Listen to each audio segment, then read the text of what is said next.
What's something most men don't know they can do? Story 1. Raising a child without his mother by his side. After my divorce, I applied for custody of my daughter. My daughter was 2 and it went to her mom. The day before her 12th birthday, she ran in through my front door screaming her eyes out. On her face was a handprint. She had several bruises and was missing clumps of hair. When I asked her what happened, she just replied, "Mum." She begged me not to send her back, and I explained to her that the only way I could do that was if I took her to the police station, which I did. We were separated immediately, which at first angered me, but afterwards I understood. They asked me what happened as they took measurements of my hand. After several hours, my daughter and I left the station after being told they were going to arrest my ex. Long story short, I got full custody and it was the best thing that happened to us both. We quickly got into a routine. She'd do her homework as I cooked, we both did housework together, and life was really good.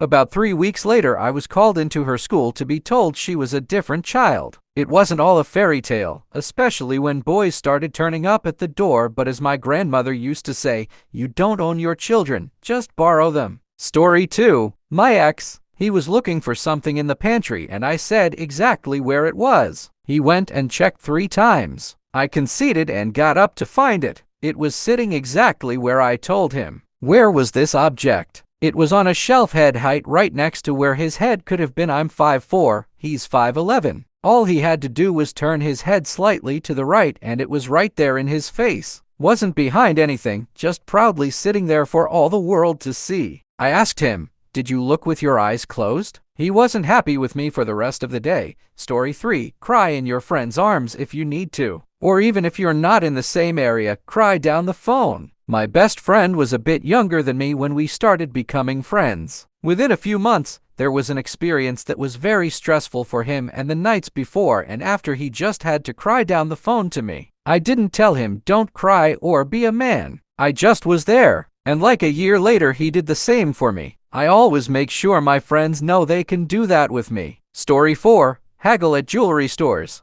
I had always thought that jewelry was something you couldn't negotiate on. The price was the price, and that was that. But one day, I was short on cash and really wanted to buy a pendant for my girlfriend's birthday. So, I walked into the jewelry store and started browsing. As I was admiring a beautiful pendant, the salesman approached me and asked if he could help me find anything. I explained that I was short on cash but really wanted to get the pendant for my girlfriend's birthday. The salesman listened patiently and then suggested we could work something out. He asked me how much I had to spend, and I told him the maximum amount I had in mind. He took a look at the pendant and then offered me a lower price that was within my budget. I was shocked and couldn't believe how easy it was to negotiate. Feeling more confident, I decided to try my bargaining skills again when I saw a gorgeous bracelet that I knew my mother would love. I spoke to the salesman and explained that I wanted to get the bracelet for my mother but was on a tight budget. Once again, the salesman offered me a lower price that was within my budget. I was amazed at how simple it was to bargain at a jewelry store. I had never realized that I had the power to negotiate a lower price or ask for a cash discount. I was thrilled that I could buy the perfect gifts for my loved ones while staying within my budget. Story 5. I discovered that a friend I've only just gotten to know and love spent several years in an abusive relationship, and I myself was in several abusive friendships. Both of us had what I call the day of disgust, where you've taken the last bit of abuse from them and you'd rather do anything than stay. The hardest thing walking away for me was having to be the bad guy. These people will create their own fictitious version of events because they have no accountability. My friend's girl called him ungrateful and unloving for leaving her. The girl I left accused me of bullying and called me toxic when I said it's best we don't speak for a while in case we say something we regret right now. And another friend I got away from sent emails to mutual people in our industry warning them that I was trying to sully my reputation.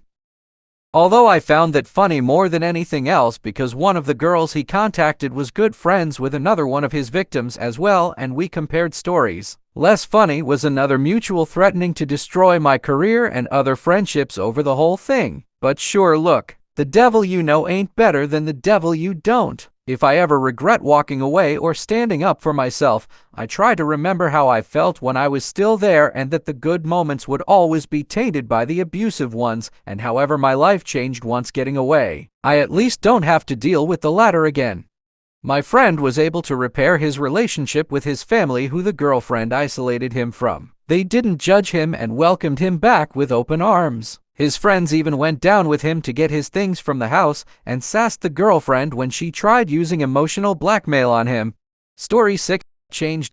It takes effort and it takes commitment, but you can change something about yourself you don't like. Personally, mine was my attitude. I was a gigantic asshole until I realized I was tired of being angry all the time and hating myself, started Zoloft and started giving myself time to think about things before I got mad. I still remember the first time my girlfriend called me out on my better attitude. I realized I had changed a little, and it was working. A lot of guys think just because they aren't teenagers anymore they can't do things different. You can. It just takes time. I still work through some issues, and life isn't perfect, but I'm happier now than I was then. Might not be much, but I'll take it. Story 7. Being a dad even when the child isn't yours. My best friend's sister was falling on hard times, and I just bought a 3-bedroom house. She calls me up one day and asks if she and her 6-year-old daughter could move in till things get better. I said sure, no prob. They lived with me for 6 years while her mom went to college, worked, and saved up enough to buy a house. We were never romantically involved at the time, and it never really crossed our minds. When her daughter turned 10,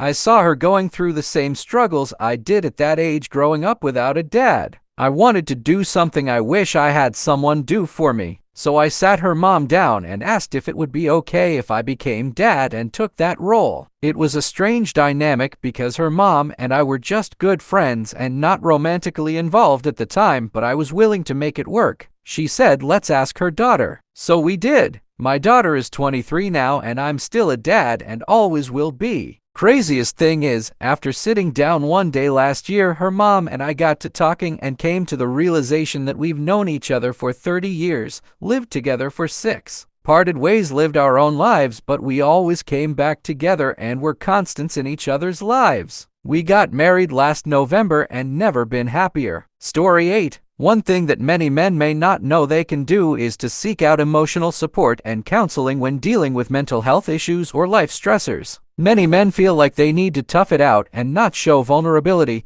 leading to untreated mental health issues and a lack of support. However, seeking out help can lead to improved mental health and overall well-being. Story 9. I used to think that certain things were just not meant for men. For instance, going to a salon for manicures and pedicures was something I thought was exclusively for women. However, that all changed when I met my wife. She was a regular at the salon, and one day, she invited me to come along with her. At first, I hesitated, but eventually, I agreed to go. The experience was a revelation for me. I loved the way my nails looked after the manicure and pedicure, and I also enjoyed the relaxing environment of the salon. From that day on, I started to make regular trips to the salon with my wife. I would get my nails cleaned, buffed, and polished, and I even started getting massages and facials. I had never felt so pampered before, and I couldn't believe that I had been missing out on this experience for so long. As time went by, I became more comfortable with my decision to go to the salon. I realized that enjoying life had nothing to do with being a man and that it was important to do things that made me happy. I learned to be respectful, accepting, patient, and loving towards my wife, and I also started to appreciate the importance of self-care. One day, while at the salon, I overheard a group of men talking about how they could never imagine going to a salon for a manicure or pedicure. I decided to speak up and share my own experience. To my surprise, many of the men were intrigued and even asked me for advice on how to get started. Story 10. Be friends with women. I have plenty of female friends and it is awesome. And yes, you might be attracted to them, but the more you befriend other women, you realize which ones are attracted to you and which ones are not by the way they act around you. Do they laugh at the dumbest shit you say? Do they tap you in the arm? Do they go for hugs? Are they down to go out only with you? To restaurants? To get ice cream? Then maybe they're attracted to you. If they don't do that, the congrats. You have a female friend, and it is so nice to be able to be more emotionally open and vulnerable to a friend and not just your so. Story 11. I never thought I would be the one to get breast cancer. I was a healthy, active man in my 40s, and I had always associated breast cancer with women. But one day, I noticed a lump in my chest, and after a visit to the doctor and some tests, I was diagnosed with breast cancer. I was shocked and scared, but I quickly learned that breast cancer can affect anyone, regardless of gender. In fact, men make up about 1% of all breast cancer cases, but the risk is still there. Everyone has some amount of natural breast tissue, and although the chances are lower for men, they are not zero. I underwent surgery and chemotherapy, and it was a challenging experience both physically and emotionally. But I also learned a lot about myself and the support of those around me. I discovered that it's important to be vigilant about our health and to not assume that certain health issues only affect certain genders. Since my diagnosis, I have become an advocate for breast cancer awareness in men. I have spoken at events and shared my story in the hopes of raising awareness and encouraging men to perform regular self-examinations and to seek medical attention if they notice any changes in their breast tissue. I also learned that breast cancer can have an impact on masculinity and how men perceive their bodies. It's important to remember that cancer does not define us and that our worth is not tied to our physical appearance or gender. Story 12. I compliment guys all the time. A guy I work with was wearing a new shirt because he'd been going to the gym and lost some weight. He's kind of dorky, super nice. I told him he looked really nice in that shirt and I could tell he'd been working on. He compliment guys all the time. A guy I work with was wearing a new shirt because he'd been going to the gym and lost some weight. He's kind of dorky, super nice. I told him he looked really nice in that shirt and I could tell he'd been working on his shoulders and back. He thanked me for the compliment awkwardly, but after work, about 9 p.m. or so, I was lying in bed and he texted me and told me thanks for the compliment and that it had made his day. He said he had never been complimented like that before, his shoulders and back. He thanked me for the compliment awkwardly, but after work, about 9 p.m. or so, I was lying in bed and he texted me and told me thanks for the compliment and that it had made his day. He said he had never been complimented like that before. I've complimented guys before, or told them they were handsome or whatever, and I've received similar responses. I'm always a little baffled. Story 13. Growing up, I always felt like going out and getting drunk or high was just a part of being a young man. I would go out with my friends on the weekends, and our goal was always to get as drunk or high as possible. It wasn't until later in life that I realized that going out and having a good time didn't have to involve substances. One night, I went out with a group of friends, and instead of drinking, I decided to stay sober. At first, I felt a little awkward and out of place, but as the night went on, I realized that I was actually having a good time. I was able to fully engage in conversations, and I didn't have to worry about embarrassing myself or making bad decisions. After that night, I started to make a habit of going out without getting drunk or high. I discovered that there are plenty of ways to have fun and enjoy yourself without relying on substances. I started to appreciate the little moments and conversations that I would have with my friends, and I was able to remember everything that happened the night before. It wasn't always easy, and there were times when I felt tempted to drink or use drugs. But I knew that staying sober was the best decision for me,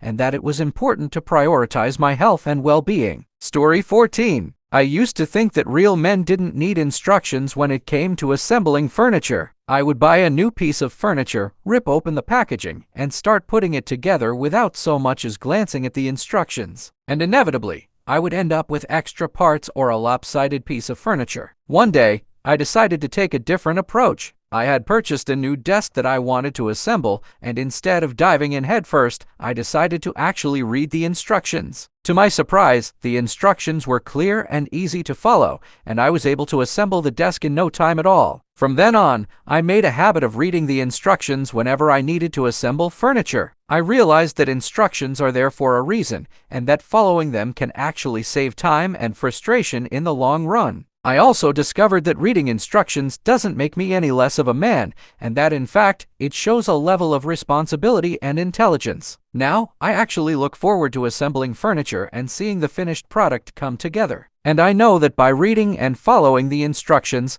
I am ensuring that the piece is sturdy and built correctly. In the end, I learned that there is no shame in reading instructions, and that it can actually make the process of assembling furniture more enjoyable and less stressful. So the next time you find yourself with a new piece of furniture to assemble, take a few minutes to read the instructions. You might be surprised at how much easier it makes the process.